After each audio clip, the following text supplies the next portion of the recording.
Bonjour, je vous présente cet ouvrage. Porphyre, vie de Pythagore et lettres à Marcella.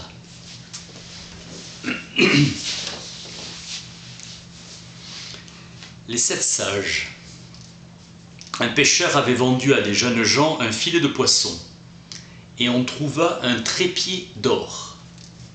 Désaccord entre le pêcheur et les jeunes sur l'attribution du trépied. Il fut décidé de remettre le jugement aux dieux. L'oracle dit de donner le trépied aux sages, et Thalès fut le premier à le recevoir. Thalès l'envoya à Bias, disant que c'était lui le sage, et le trépied fit le tour des 7 sages avant de revenir au point de départ. Sur quoi on décida de le consacrer aux dieux, car c'était lui, de tous, le plus sage.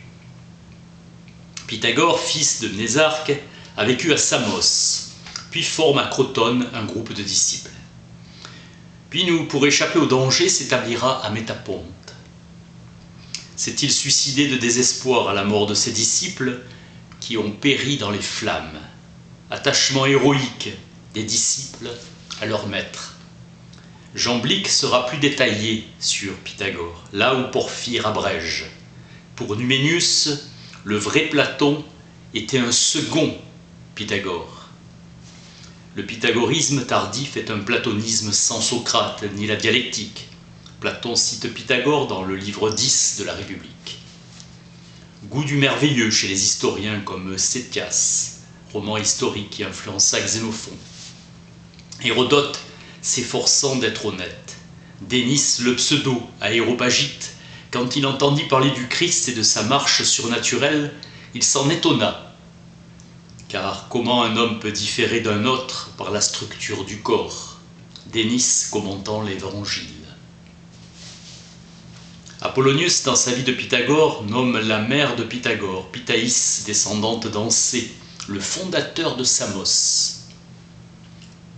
Mnésarque était le père de Pythagore. Il vendit le blé aux Samiens et reçut des droits civiques.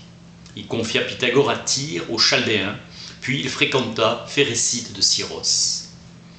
Hermodamas, descendant de Créophile, et Anaximandre. Doris de Samos lui donna pour fils Arimnestos, maître de Démocrite, sanctuaire d'Héra. Pythagore apprit les mathématiques chez les Égyptiens, les Chaldéens et les Phéniciens. L'étude du ciel et la science des nombres, le rituel des dieux par les mages. Pythagore fuyait les meurtriers, les bouchers ou les chasseurs. Il suivit la vie austère des prêtres en Égypte. Il pria le tyran Polycrate d'écrire au roi Amasis d'Égypte pour suivre la formation des prêtres. Règle dure et excès de souffrance des prêtres pour le dissuader, puis fut admiré par son entrain. Puis il s'installa dans une grotte à Samos. À l'âge de 40 ans, il vit la tyrannie de Polycrate en faisant trop raide pour un homme libre.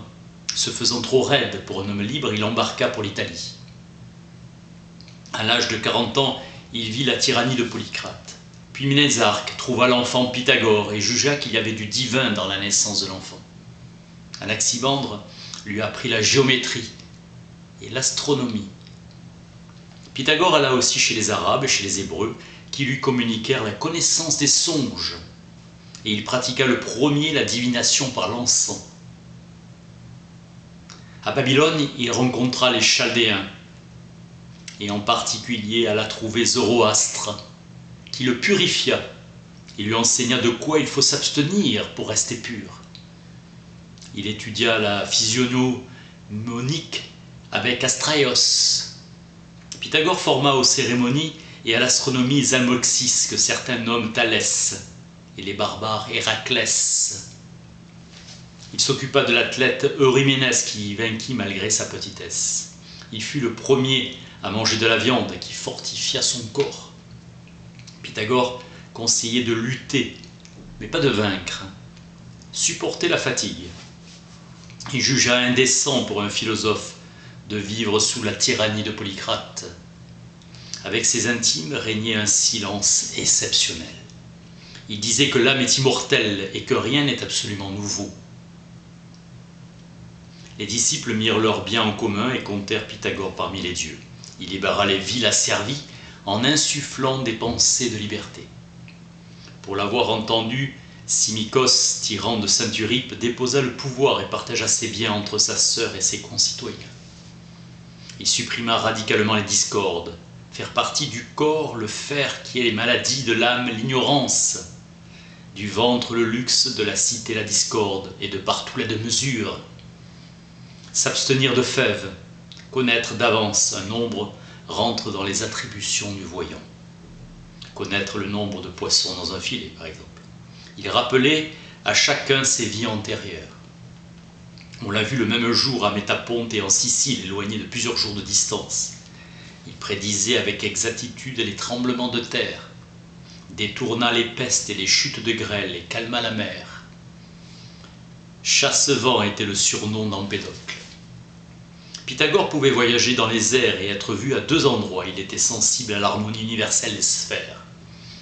Il recommandait à tous de fuir l'ambition et la recherche de la gloire et d'éviter la fréquentation de la foule. Les promenades en comité restreint se faisaient dans les endroits les plus tranquilles et les plus beaux. Il aimait extrêmement ses amis. Entre amis, tout est commun et l'ami est un autre soi-même. Son chant était guérisseur. Il mangeait du miel, de la galette, des légumes, rarement de la viande. Il n'apparaissait pas en proie à la joie ou à la douleur, ni à rire ou à pleurer. Il a découvert que le carré de l'hypoténuse du triangle rectangle est égal à la somme de ses 2 côtés. 2 sortes de disciples, les mathématiciens travaillant dans le moindre détail et les acoumastiques qui entendaient que sommairement les préceptes. Il recommandait d'être bien disposé envers parents et bienfaiteurs, d'obéir aux lois et d'adorer les dieux. Les choses dignes de recherche, ce qui est noble et beau. Ensuite, ce qui est utile à la vie. En dernier, l'agréable. Il admettait le plaisir sûr, décent et de ne pas se prêter à la calomnie. Il exhortait à bien considérer le moment qui précède le sommeil et celui du lever, examiner ses actes accomplis et prévoir l'avenir. Examiner sa journée, il faut surtout dire la vérité, qui seul rend l'homme semblable au Dieu. Ne pas chercher plus que sa part par-dessus une balance, ne pas exciter par tes paroles l'homme bouillant de colère, couteau dans le tison, ne pas se cramponner à la vie quand on meurt, s'attacher à suivre l'opinion non de la foule mais des rares gens cultivés.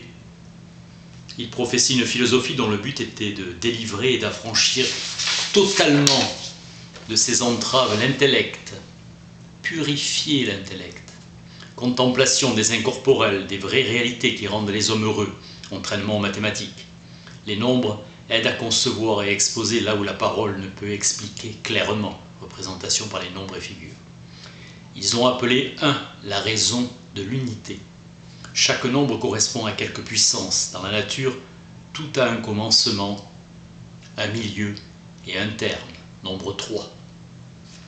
Et ternaire, tout ce qui a un milieu, tout ce qui est parfait a ce principe, triade. Les suivants tiennent en un seul genre, une seule puissance appelée décade, réceptacle.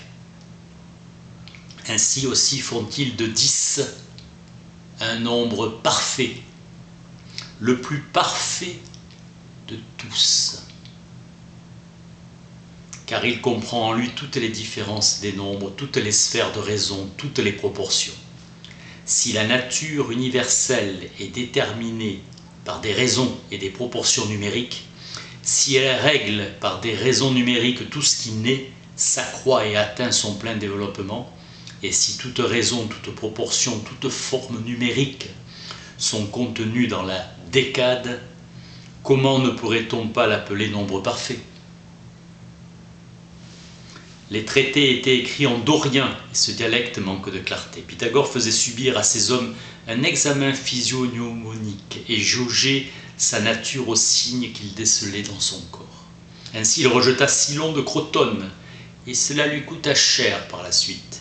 Calomnie et complot contre Pythagore. Il partit se réfugier à Métaponte au sanctuaire des Muses et resta 40 jours privé du nécessaire et mourut. Lettre à Marcella. Lettre de consolation, Marcella se sentant délaissée. Porphyre, qu'il avait épousée l'avait quitté pour un long voyage, une mission pour réparer la persécution antichrétienne de 303. C'est un traité de vie spirituelle et manuel de religion intérieure, cœur uni à la divinité, piété. L'intellect, temple de Dieu. Ce n'est pas aux hommes qui ont vécu dans le plaisir qu'est réservée l'ascension vers Dieu, ceux qui ont appris à supporter généreusement les pires vicissitudes, s'initier à la droite philosophie, se juger aux actes, car les œuvres sont faites pour apporter à chaque opinion sa preuve, et il faut vivre comme on croit, pour être soi-même un témoin fidèle de ce qu'on dit à ses auditeurs. Les passions sont le principe des maladies, et la maladie de l'âme, c'est le vice. Partout la divinité est présente. Chez les hommes a été consacré un temple, la pensée. Dieu n'a besoin de rien, et le sage n'a besoin que de Dieu. Tout ce que nous faisons de bien, tenons-en Dieu pour l'auteur. Priez Dieu et demandons-lui ce que nous n'obtiendrons d'aucun autre. Méprise ce que tu n'auras plus besoin une fois libéré du corps. Un sage, connu de peu de gens ou même ignoré de tous, est connu de Dieu.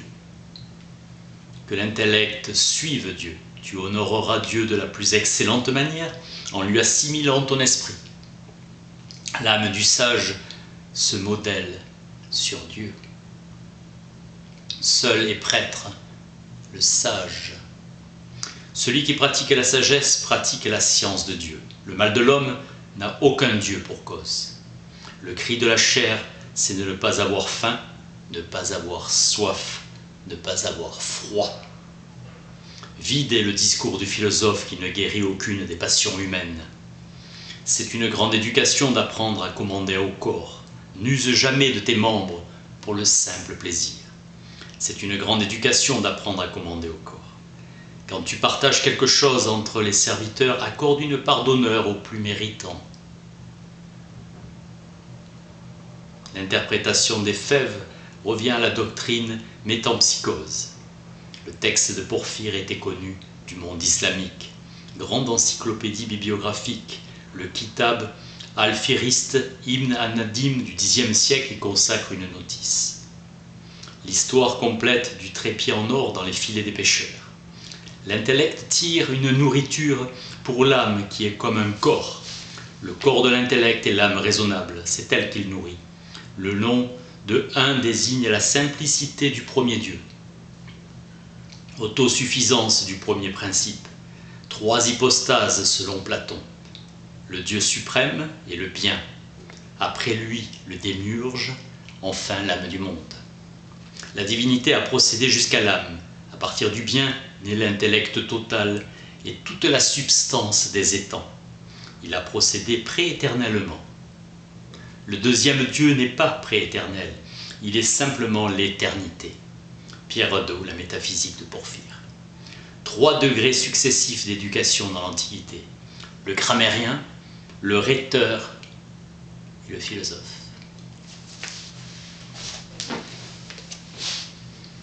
Porphyre, vie de Pythagore et lettres à Marcella. Merci.